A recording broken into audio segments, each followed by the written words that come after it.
O título aí vai dizer a encarnação do Verbo. João, capítulo 1, versos do 1 ao 5. Vamos dizer do 1 ao 5. Quantos encontraram? Os que não encontraram podem acompanhar ali. No princípio era o Verbo, e o Verbo estava com Deus. E o Verbo era Deus. Ele estava no princípio com Deus. Todas as coisas foram feitas por intermédio dele, e sem ele nada do que foi feito se fez. A vida estava nele, e a vida era a luz dos homens. A luz resplandece nas trevas, e as trevas não prevaleceram contra ela. Um texto maravilhoso, né? Depois nós vamos ver aqui a estrutura do livro de João. Nós vamos ver aqui que no capítulo 1, do verso 1 ao 18, nós estamos no prólogo, uma pequena introdução que o próprio João faz, né, em sua carta, no seu evangelho. No entanto, quem escreveu esse evangelho, né? Quem que escreveu o evangelho a João? Entendemos primeiro a característica de João, de evangelho em si, né? Nós temos as cartas do Novo Testamento, nós temos estilos de livro, como, por exemplo, livros históricos. Nós temos também livros históricos do Novo Testamento, como Atos. Nós temos as cartas e nós temos o Evangelho. O Evangelho é um estilo de literatura único no mundo, porque não há outro. Nós só temos o Evangelho no que diz respeito à pessoa de Cristo, à missão de Cristo. Só existe o que tem na Escritura. Nós não temos outros evangelhos. Embora se diz aí que tem um evangelho de fulano, de Bertano, mas isso não quer dizer que eles foram aceitos pela igreja ou que eles condizem com a verdade bíblica.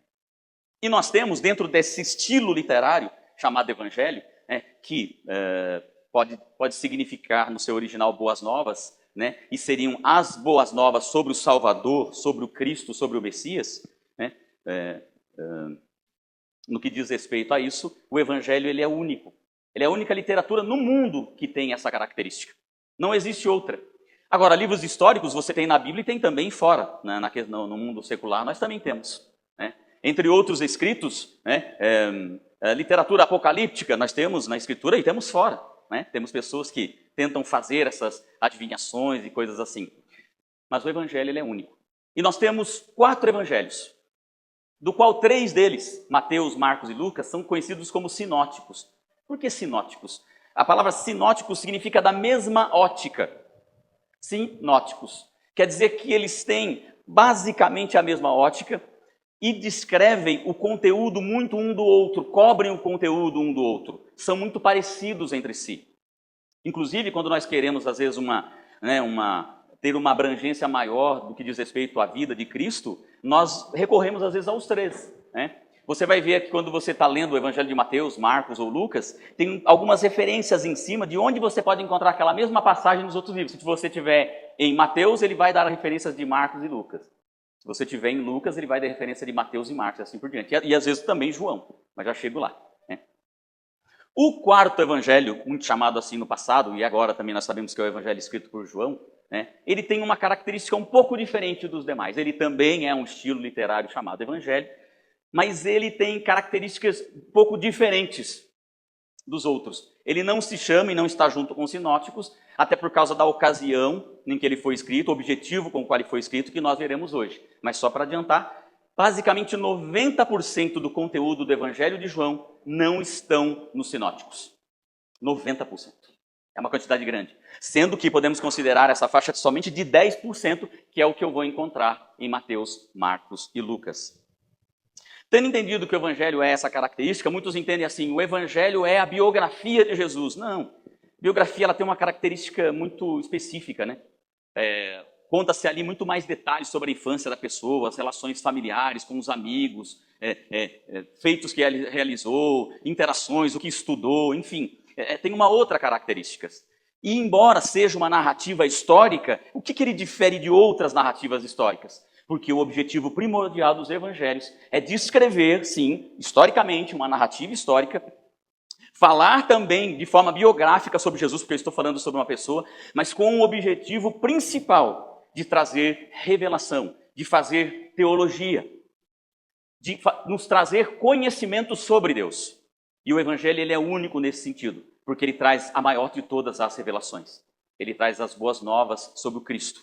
O Cristo que nós vamos ver nesse Evangelho, que é o próprio Deus, o máximo da revelação.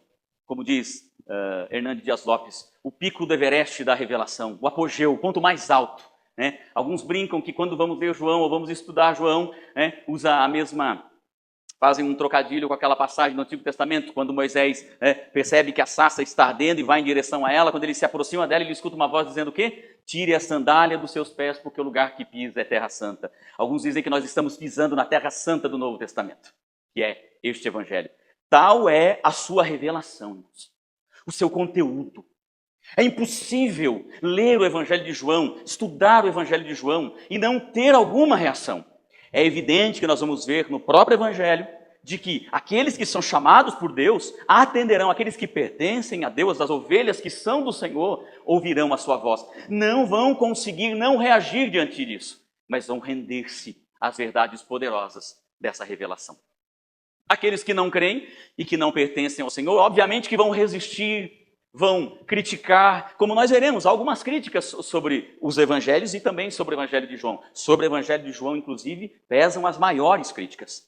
Justamente porque é um dos evangelhos que teve maior impacto na história humana. Um dos evangelhos mais usados no evangelismo. Um dos evangelhos mais usados em sermões, mais fragmentado em partes para distribuição, mais considerado talvez o livro mais impresso da Bíblia, se não um dos mais impressos do mundo. Tal é a sua relevância e importância. Então, irmão, se você usa sandália, tire a sandália dos seus pés, porque nós vamos entrar nessa terra santa. E espero que Deus transforme a sua vida. Espero que isso leve você ainda mais próximo de Cristo. Uma das coisas que eu falei na escola bíblica é isso. Nós acabamos fazendo parte de todo um sistema chamado igreja, que é também o corpo de Cristo. Mas às vezes nós não olhamos para a igreja além da questão da organização. Né? Nós temos que olhar para a igreja nesse sentido, mas também como organismo, como corpo de Cristo. Se nós estamos em Cristo, devemos ter o interesse de conhecê-lo, de se relacionar com ele. Jonathan Edwards dizia que não há nada que complete mais o homem, não há nada que realize mais o ser humano, que não seja conhecer o seu Criador. Jonathan Edwards dizia que a beleza de Deus vai nos impressionar de tal maneira que nós não desejaremos mais nada na existência que não seja Ele mesmo. Ele vai dizer, muitos se preocupam com o galardão, que galardão terei, como será o galardão no céu. Ele vai dizer, você vai descobrir, quando passar para lá, quando estiver diante de Deus, você vai descobrir e perceber que o seu maior galardão é o próprio Deus. É Ele, a sua presença, a sua luz, a sua graça, dia após dia na eternidade, sem que isso nunca tenha fim. Maravilhoso. Mas eu convido você, nós vamos correr, às vezes, em alguns textos, abra lá em João, capítulo 21, verso 24. Evangelho de João, 21 e 24. O 21 é quando João já está no seu epílogo, ele tem o prólogo e o epílogo, ou seja, é quase uma conclusão de tudo o que ele falou ou escreveu. O 21, o 20, 21, amém? O 21, 24. É exatamente aqui. Diz assim, este é o discípulo que dá testemunho a respeito destas coisas e que as escreveu, e sabemos que seu testemunho é verdadeiro. Olha o que ele diz, este é o discípulo que dá testemunho a respeito destas coisas e que as escreveu, e sabemos que seu testemunho é verdadeiro. O autor está nos dizendo que é testemunha, que participou, que vivenciou. Ele não coletou informações, ele não fez uma investigação, ele é testemunha de todos esses fatos. E ele afirma que tudo que está registrado aqui é verdadeiro. Mas onde está o nome dele? E por que afirmamos que esse evangelho foi escrito por João? Nós lemos o prólogo, logo o começo do livro. Normalmente, quando o autor se identifica, ele se identifica ali, logo no início. As cartas, na sua maioria, são assim. Mas os evangelhos, os autores não se identificam. E no evangelho de João, há uma crítica maior com relação a quem é o seu autor, justamente por causa do seu altíssimo conteúdo, ou do seu valioso conteúdo. João tem uma estrutura teológica tão consistente que alguns estudiosos que não creem que Jesus Cristo é Deus, que não creem nos milagres, que não creem que a Escritura é a palavra de Deus, se levantando contra ela, disseram, não, esse evangelho não foi escrito por João, tampouco foi escrito enquanto João estava vivo. Isso aqui provavelmente foi desenvolvido entre o segundo e o terceiro século, né? E não foi escrito por João. Tal é o seu conteúdo, a força do seu conteúdo. A organização teológica de João é espetacular. Mas há evidências suficientes, irmãos, tanto externas, né, que são a questão de história, arqueologia, essa coisa toda, quanto internas da própria escrita de João, no próprio texto, em outros textos que João escreveu, na própria escritura, que provam que ele é quem escreveu esse evangelho. Inclusive, entre os cristãos, isso não, entre estudiosos cristãos, que são relevantes nesses estudos, não há problema nenhum quanto a isso. As evidências são suficientes. São tanto que D.A. Carson, no seu comentário do livro de João, ele faz um comentário enorme, considerado hoje um dos mais abrangentes comentários do livro de João. Ele tenta dialogar um pouco sobre essa questão, e ele demonstra lá que até alguns que são críticos quanto a João ser o autor deste livro, né, deste evangelho, chegam a aceitar parte das evidências. Uma delas é a relação que alguns pais da igreja tiveram com Policarpo, por exemplo. Não sei se vocês sabem, mas Policarpo foi bispo de Esmirna, e o tutor dele direto, o instrutor dele foi João, o apóstolo. Alguns chegando a dizer que ele testemunhou, né, o falecimento de João. Então ele conviveu, ele foi contemporâneo de João. E ele, por sua vez, discipulou outras pessoas.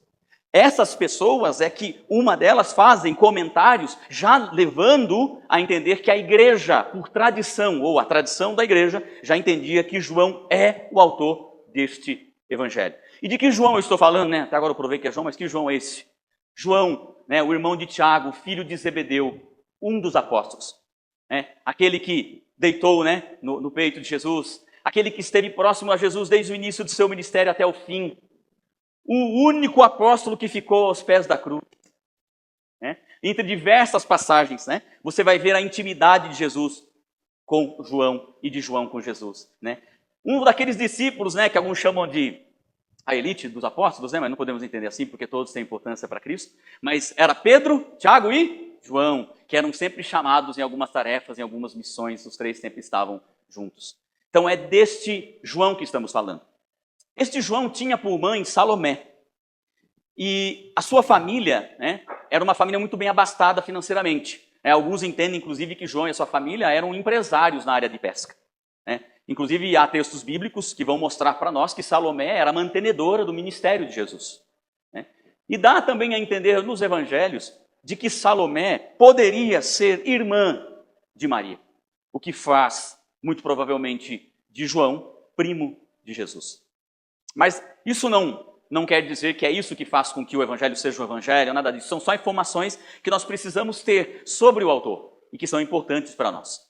Quando nós lemos, por exemplo, a carta de Tiago, eu expressei aos irmãos que não era Tiago o apóstolo. Já para ficar claro, temos que deixar claro quem que é. Quando o William fez a exposição de Judas, ficou claro que aquele Judas não é Judas Iscariotes, quer dizer, ele morreu, depois ele escreveu um evangelho lá para crer no Senhor, então não faz sentido. Então temos que entender quem são esses autores. Esse João é o João apóstolo, é o filho de Zebedeu, é aquele que caminhou com Jesus, que realmente, então, se ele dá testemunho de que ele acompanhou Jesus, nós sabemos isso, não só pelo evangelho que ele escreve, mas pelos outros evangelhos que dão o mesmo testemunho e falam do chamado de João, da sua vocação como apóstolo. E isso é muito importante para nós quando formos avaliar o livro. Consideremos todas essas coisas. E quem são os destinatários dessa carta? A quem especificamente pode ter escrito João quando escreveu esse evangelho? Nós não entendemos como no caso dos outros evangelhos, que parecem ter sido escritos com um público específico, nós entendemos que João não. João é um evangelho mais abrangente. João tem o objetivo de alcançar judeus e gentios. No entanto, pelo conteúdo do livro, pela sua organização e conteúdo teológico, dá a entender de que ele escreve sim a um público que já tinha um certo conhecimento da questão dos judeus e também do próprio evangelho. Dá-nos a entender isso, pela forma com que ele expõe o que está ali. Então entendemos que não há um público específico. Provavelmente quando ele escreve, tinha-se o objetivo de que fosse algo circular entre as igrejas e entre os cristãos.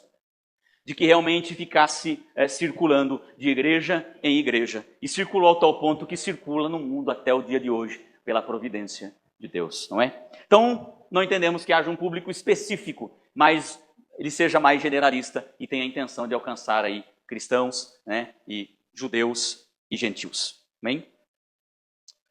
Local e data.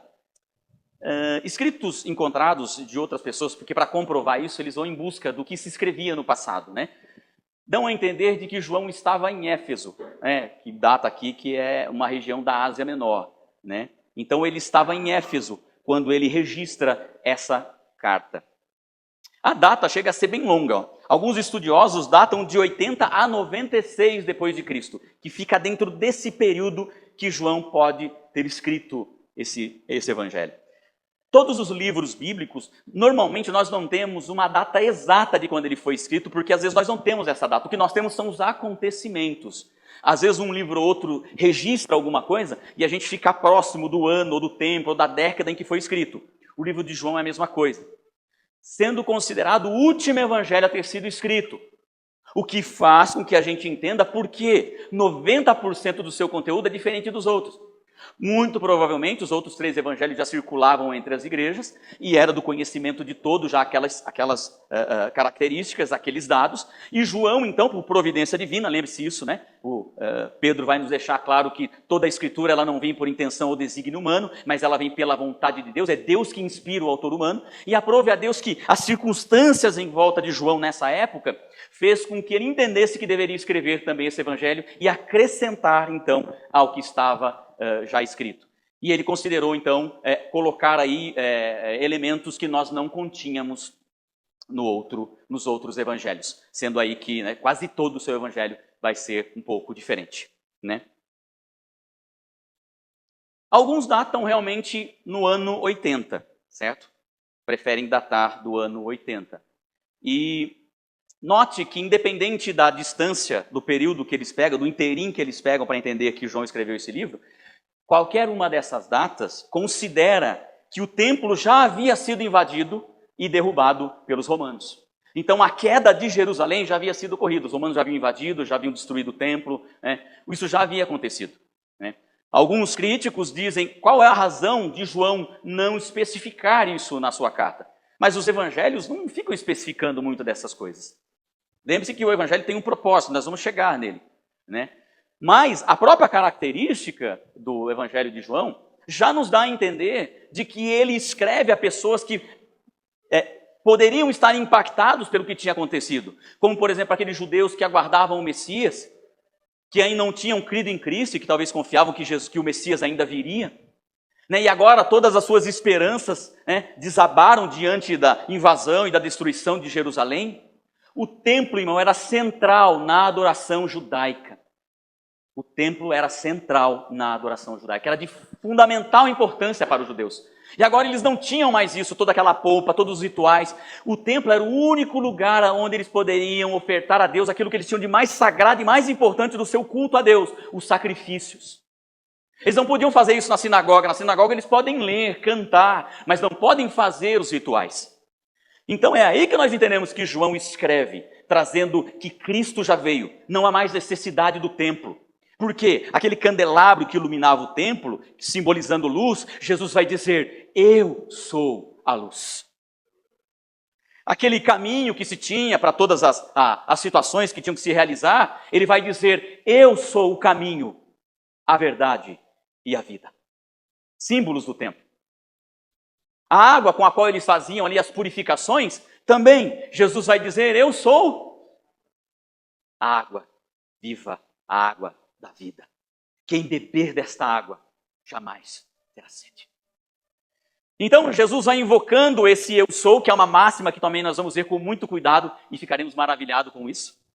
Ele fala com muito cuidado, mas com muita propriedade, ele vai relatar esses eu sou de Jesus nesse evangelho, aonde ele deixa claro essa posição, de que não há mais necessidade do templo, porque agora nós temos o máximo da revelação. Não há mais necessidade de sacrifícios, pois o sacrifício perfeito, realizado uma única só vez, suficiente, atendendo toda a justiça de Deus, foi realizada na pessoa do Senhor Jesus Cristo.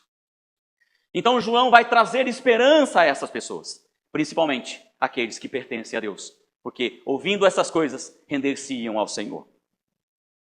Então, o Evangelho de João tendo sido escrito nessa época, podemos considerar não só esse cenário, como diversos outros, diversas perseguições que já ocorriam na igreja, não só da parte dos judeus, mas muito provável também já da parte dos romanos.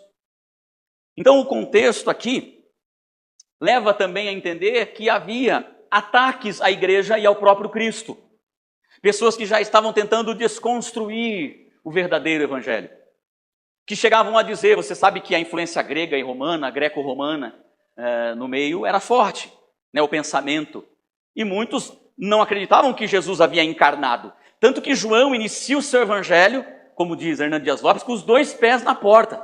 Né? Ele vai dizer, no princípio era o verbo estava com Deus, o verbo era Deus, ele estava no princípio com Deus. Vai falar que ele é o Criador do céu e da terra. Vai dizer também no seu prólogo que o verbo se fez carne e habitou entre nós. Logo no prólogo, ele já abre a carta dizendo sim, ele era homem, ele se fez carne, ele nasceu, ele habitou entre nós. Ele é o nosso Emanuel. Então ele deixa claro isso, já entendendo nós que já é uma defesa com relação a esses ataques, conhecido muito como gnosticismo na antiguidade, onde alguns negavam que Jesus pudesse ser algo físico, porque para eles tudo que é material é mal, e tudo que é espiritual ou imaterial é bom. Então para eles, para que Jesus fosse bom de fato, como era dito, ele não podia ser as duas coisas, material e espiritual, bom e mal, né? Não tinha como ele unir essas duas coisas, mas nós sabemos que para Deus tudo é possível.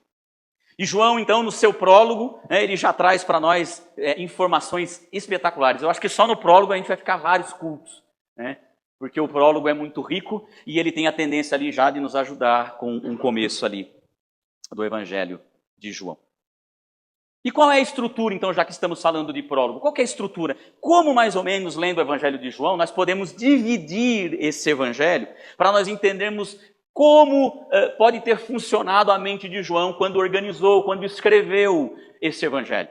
A maioria, há outras interpretações, tá? Mas a maioria dos estudiosos entende essa estrutura que eu vou passar aqui para vocês. O próprio Carson, que é considerado hoje um dos maiores exegetas do Novo Testamento vivos, ele não segue essa mesma estrutura. A estrutura dele tem um pouquinho mais de divisões. Mas eu vou usar a clássica, que eu acho que ela é suficiente para que possamos compreender aí o evangelho de João. Então, qual seria a estrutura? O prólogo, o que seria um prólogo? É uma inicial, né? São as considerações iniciais de um autor em algum livro. E João faz um prólogo no seu evangelho. E esse prólogo vai do capítulo 1, do verso 1 ao 18 do capítulo 1. Depois disso, nós vamos ter duas maiores divisões, seguida por uma quarta divisão, que é chamada de epílogo. O que é o epílogo? Assim como eu tenho as considerações iniciais, eu tenho as considerações finais. Isso é um epílogo. O capítulo 21 é considerado um epílogo.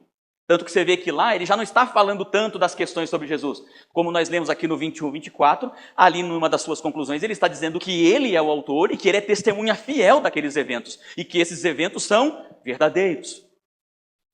E as duas divisões que ficam entre o epílogo são o livro dos sinais, assim chamado, né, por causa de João organizar, ou de João organizar e separar alguns sinais que Jesus fez, com um certo propósito que nós também vamos considerar.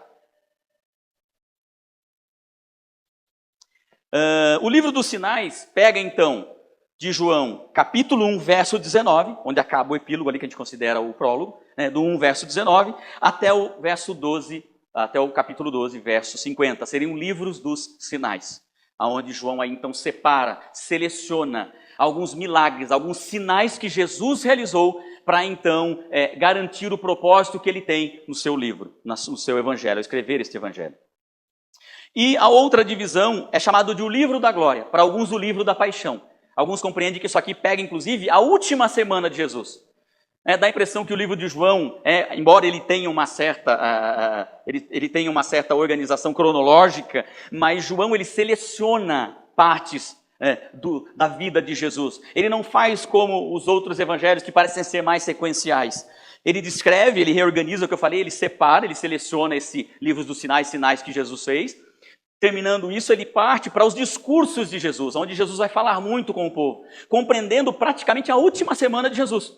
Então, praticamente, do capítulo 13 ao capítulo 20, nós temos ali praticamente a cobertura da última semana de Jesus, que compreende também a sua paixão, né? Tendo entendido que o livro é separado dessa forma, qual é o propósito de João? Abra lá em João capítulo 20, verso 31. Vou ler do 30, para ficar melhor o contexto. Diz assim: na verdade, fez Jesus diante dos discípulos muitos outros sinais que não estão escritos nesse livro. Este, porém, foram registrados para que creais que Jesus é o Cristo, o Filho de Deus, e para que crendo tenhais vida em seu nome. Esse é o objetivo. Veja que nós não precisamos identificar, nem fazer inferências no livro para tentar entender qual era o propósito de João ao escrever este evangelho. Ele mesmo deixa claro qual é o seu objetivo. E como registra Hernán Dias Lopes no seu comentário, ele pega uma fala de MacArthur e ele diz que concorda com John MacArthur, de que aqui tem dois objetivos claros de João. O primeiro é apologético, a defesa da fé. Que defesa ele vai fazer aqui? De que Jesus é o Cristo. De que Jesus é o Cristo. Como está aí no verso que nós lemos. O Filho de Deus. E o segundo é evangelístico. Porque crendo, tenham vida em seu nome. Então ele tem um objetivo apologético, de defender essa questão de Jesus ser o Cristo, o Messias, o prometido de Deus desde a antiguidade, o próprio Filho de Deus. Ele não é mais um profeta, ele não é mais um rei, ele não é um sacerdote especial, ele é sim sacerdote, profeta e rei, mas na sua perfeição. Tudo isso como o único Filho de Deus. É isso que João vai defender. Então isso é uma defesa. E vamos nos lembrar de que nós temos a consideração de que provavelmente haviam esses ataques já contra a pessoa de Cristo. Então um dos seus objetivos é isso, é deixar isso claro. E o segundo é evangelístico, que eu acho que ele fez com muito, muito sucesso. Que é que para aqueles que creem, tenham vida neste nome. Quem não conhece João 3,16, não é? Carson até brinca assim de que até as crianças recitam João 3,16. É dito talvez de que a frase mais conhecida é Jesus te ama porque a Bíblia me diz. Há um canto na América que tem essa frase, não é? Ele diz assim, João 3,16 diz o quê? Deus amou o mundo de tal maneira que enviou o seu Filho unigênito. Deus amou o mundo de tal maneira que enviou o seu Filho unigênito para que todo aquele que nele crê não pereça, mas tenha a vida eterna. Maravilhoso esse texto. Não é? Quem nunca ouviu esse texto, não é? Aí ele vai fazer uma brincadeira dizendo assim, talvez isso possa estar sendo substituído por Mateus capítulo 7, verso 1, que diz lá, ninguém julgueis, para não ser julgado. Mas por que ele diz isso de forma pejorativa? Porque as pessoas estão usando esses textos para combater aqueles que pregam o genuíno evangelho. Não aceitam o evangelho. Consideram que a pregação do evangelho é que nós estamos estabelecendo o juízo. Não, nós estamos anunciando o juízo, não estabelecendo. Mas o evangelho de João é extremamente conhecido. E os seus objetivos principais eram esse. E como ele faz isso? Da forma que eu disse a vocês aqui da estrutura do livro. João vai fazer isso selecionando, ele não vai pegar ele não vai cobrir tudo que os outros evangelhos já cobriram sobre Jesus. Ele não vai fazer isso. Ele vai trazer um conteúdo diferente. Ele vai selecionar o que ele acha fundamental para deixar claro o que ele quer defender nesse evangelho. Provar então que Jesus é o Cristo, o Filho de Deus, para que crendo tenhais vida em seu nome. Esse vai ser o objetivo dele. Então ele seleciona essas questões e divide dessa forma. No livro dos sinais que nós vimos aqui, ele tenta trazer sinais que Jesus realizou, de forma que mostra esse Jesus homem retomando a autoridade que Deus havia dado ao homem, recuperando essa autoridade.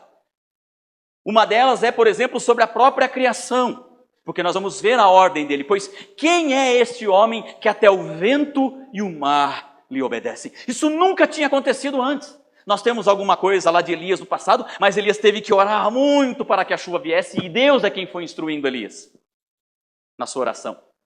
Nós temos Moisés, muitos dizem assim, Moisés abriu o mar vermelho. Deus abriu o mar vermelho, ele que ordenou a Moisés, toque com o cajado no mar. Moisés não disse, mar, abre-te. Ele não disse nada disso. Ele simplesmente obedeceu a Deus. Mas Jesus Cristo não. Enquanto estava no barco com os seus apóstolos, desesperados, pois pensavam que iam morrer, tal era a força da tempestade, né, que até o despertaram. Mas Jesus, né, então deu ordem ao mar e ao vento, que se aquietaram no mesmo instante. E então eles se voltaram a Jesus e disseram: quem é este que até o vento e o mar lhe obedecem? Esse é aquele que no prólogo que vai dizer assim: todas as coisas foram feitas por meio dele, e sem ele nada do que foi feito se fez. O vento e o mar simplesmente reconheceram o seu Criador. Eu conheço essa voz me trouxe à existência, essa voz me comanda, essa voz me sustenta, eu tenho que parar. Louvado seja o nome do Senhor. Então ele vai reunir estes sinais para corroborar aí com a sua tese, com a sua defesa, com o seu propósito. E depois, claro, ele vai relatar a nós, no segundo livro, o livro da glória, o livro da paixão, os momentos finais de Jesus. Inclusive, ele relata uma oração maravilhosa de Jesus, né? Nos mostrando questões ainda mais profundas dentro da questão teológica, do conhecimento do próprio Deus. E dentro de diversas questões do livro de João, nós podemos citar também algumas peculiaridades, né, do livro de João. Como, por exemplo, João, ele tem alguma coisa com o número 7, né? Porque em Israel entende-se que o número 7 é o número da perfeição. Em 7 dias Deus fez o céu e a terra, e assim vai, né? 7 são os Espíritos de Deus, e aí coisas parecidas com essas, né? Mas o João parece também trabalhar com essa questão desse número. E ele vai descrever, ele vai pegar 7 vezes em que Jesus vai dizer: eu sou. E vai trazer no seu evangelho, que tinha uma implicação muito grande no evangelho, pois a palavra eu sou pode significar o próprio nome de Deus, porque o único ser que é por existência, irmãos, e sempre foi, é Deus. Nós dizemos aqui um atributo exclusivo de Deus, que é a aceidade. Só Deus tem vida em si mesmo, porque Deus ele é, Deus ele não foi e ele não será, ele é em toda a existência. Deus não está sujeito ao tempo como eu e você, como as coisas da existência. Deus, ele é o tempo todo. Deus, ele é no tempo ou fora do tempo, no espaço ou sem espaço, na matéria ou na imatéria. Deus, ele é. E isso já nos dá a entender da revelação que Deus faz a Moisés. Porque quando Deus se revela a Moisés e o incube ali, né, e passa a ele a missão dele libertar Israel, né, e se revela a ele, Deus se revela justamente dessa forma. Quando você for ao meu povo, diga a eles que o eu sou enviou você. Então, quando Jesus invoca para si essa fala, ele começa a escandalizar alguns judeus. Quer ter uma noção de quais são esses eu sou? Eu já citei até alguns deles, mas agora vamos ver quais são e onde estão no livro, tá? Rapidamente, eu não vou ler todos os textos, porque não teríamos tempo. E nós vamos, claro, passar por todas essas passagens. Nós temos coisas maravilhosas para vermos no Evangelho de João. Eu sou o pão da vida. Mateus capítulo 6, verso 35 e 48. João capítulo 6, verso 35 e 48. Segundo eu sou a luz do mundo. João capítulo 8, verso 12. Eu sou a porta das ovelhas. João capítulo 10, versos 7 e 9. Eu sou o bom pastor. João capítulo 10, verso 11. Eu sou a ressurreição e a vida. João capítulo 11, verso 25. Eu sou o caminho, a verdade e a vida. João 14, 6. Muito conhecida essa passagem, né? Muito usada, né, no evangelismo. E o último, eu sou a videira verdadeira. João capítulo 15, versos 1 e 5. Ou seja, por 7 vezes ele relata. E é o que eu falei, muitos deles resgatando muito do que tínhamos de símbolo nos rituais do templo. Mostrando que Jesus é a revelação. Como nós vimos em Hebreus, ele é a última revelação, a máxima, a revelação suficiente. Tudo que veio antes dele é sombra. Ele é a própria realidade, a própria revelação. Ele é a própria glória de Deus entre nós. Ele é o máximo da revelação. Tudo o que precisamos saber para sermos salvos, para conhecermos a Deus, para nos relacionarmos com Deus, está na pessoa do Senhor Jesus Cristo. Nós temos tudo o que precisamos nele. E ainda assim, algumas igrejas, alguns segmentos teológicos estão procurando naquilo que não é Cristo. João é também conhecido como, o seu evangelho, o próprio autor, João, é conhecido como o pregador do amor, né? O evangelho do amor. E ele é conhecido muito como esse pregador do amor. Assim também como é conhecido como o pregador da verdade, ou, se você quiser, o apóstolo do amor e o apóstolo da verdade. João sabia que todo o centro da realidade é Deus. E agora ele começa a chamar a nossa atenção para olharmos para o centro dessa realidade, projetada agora na pessoa do Senhor Jesus Cristo, que é o próprio Deus entre nós. Comece a ver isso. Direcione toda a sua vida, suas aspirações, seus sonhos, sua existência na pessoa do Senhor Jesus Cristo. Porque Ele é o eu sou. Ele é o próprio Deus entre nós. E um dos eu sou que eu acho que é o mais impressionante, mas não está nessa lista de 7, porque a ocasião é diferente. Ele não está fazendo ali um vínculo com alguma coisa, ele simplesmente vai dizer, diante de um ataque que ele vai sofrer, está lá em João capítulo 8, verso 58. Qual que é mais ou menos, eu não gostaria de adiantar isso, porque um dia eu vou pregar lá, embora, como está lá no capítulo 8, até lá vocês vão esquecer, né? Porque até chegar lá eu acho que vai levar quase uns 2 anos, né? Eu estou brincando, mas não sei não, irmãos, é longo, a não ser que eu faça uma pregação muito resumida de cada versículo, capítulo ou parágrafo do livro do Evangelho de João. Mas lá no capítulo 8, verso 58, o que está acontecendo? Jesus está com parte está com seus discípulos, seus apóstolos e parte das autoridades judaicas. E está sendo questionado sobre o que prega, sobre o que fala. Inclusive, começa a falar algo sobre Abraão. E um dos líderes levanta sua voz dizendo assim, não tem nem 50 anos e diz que conhece Abraão? Ou seja, você nasceu entre nós, é da nossa geração, não é nem um ancião, não tem nem 50 anos e diz que conhece Abraão? Porque para conhecer Abraão ele tinha que ter quantos 1000 anos, não é? Já que ele evocou isso. Então é o momento em que Jesus vai dizer isso aqui, ó. João capítulo 8, verso 58, deve estar ali, não sei se vão pôr. Jesus respondeu, em verdade lhes digo, que antes que Abraão existisse, eu sou. Meu Deus. Essa frase, toda vez que eu leio, me arrepia. Me arrepia. Só não vou pular que eu estou no pulo. Na escola dominical vocês vão ver eu dar uns pulinhos. Me exaltar um pouco mais. Mas essa passagem foi uma das passagens que me fez desejar conhecer e me aprofundar ainda mais no livro de João. Na pessoa do Senhor Jesus Cristo. Em pleno debate com os judeus. Jesus não desejava ofendê-los, senão se revelar a eles. Mas o coração duro deles impediu que eles vissem quem era Jesus. E diante do diálogo, eles vão usar a maior referência que eles tinham no Antigo Testamento. O homem onde praticamente começa toda a história de Israel. Abraão, o pai da fé, o pai dos hebreus, o pai de Israel. Ou seja, aquele onde inicia todas as coisas, o grande amigo de Deus do Antigo Testamento. Aquele a quem Deus andou, visitou.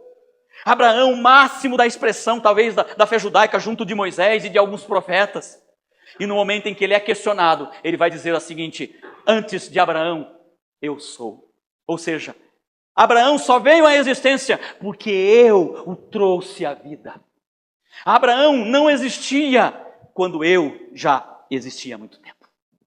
Porque Deus sempre foi eterno. A gente usa esse termo porque não há um termo para expressar a eterna existência de Deus. Não houve um momento na história que nós conhecemos que podemos dizer que Deus passou a existir. Deus sempre existiu. E é por isso que ele se refere a ele como eu sou.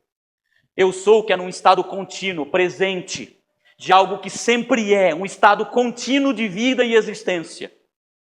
E ele é categórico de dizer, antes que Abraão existisse, eu sou.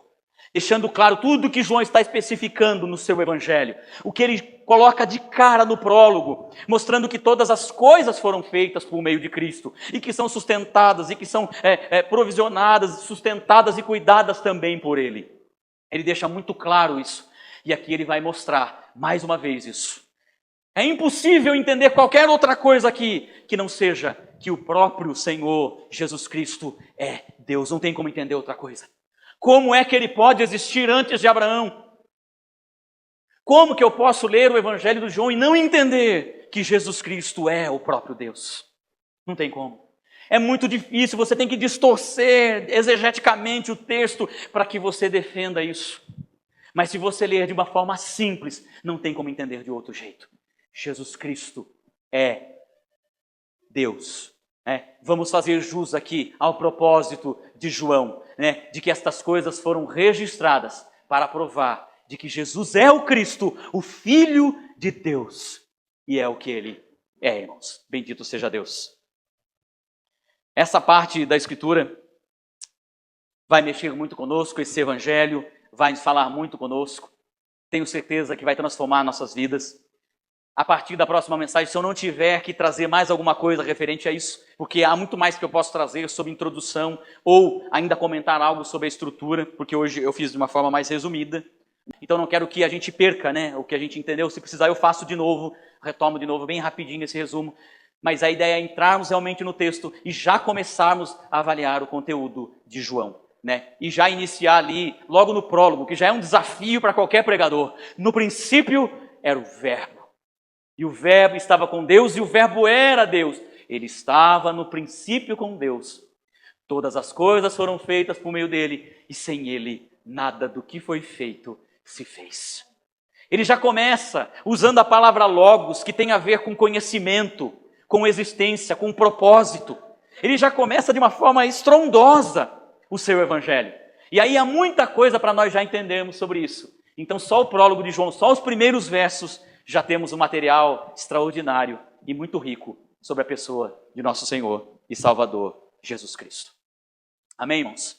Fico por aqui hoje e espero poder compartilhar com os irmãos de todas as verdades desse livro. Oro a Deus e peço que a igreja ore, que eu permaneça fiel ao sentido do texto, ao propósito do texto. Não queremos aqui em momento algum usar de qualquer artifício humano, de qualquer persuasão humana, que não seja a única clara exposição das Sagradas Escrituras e que o próprio Espírito Santo atue sobre mim e sobre você na verdade deste Evangelho.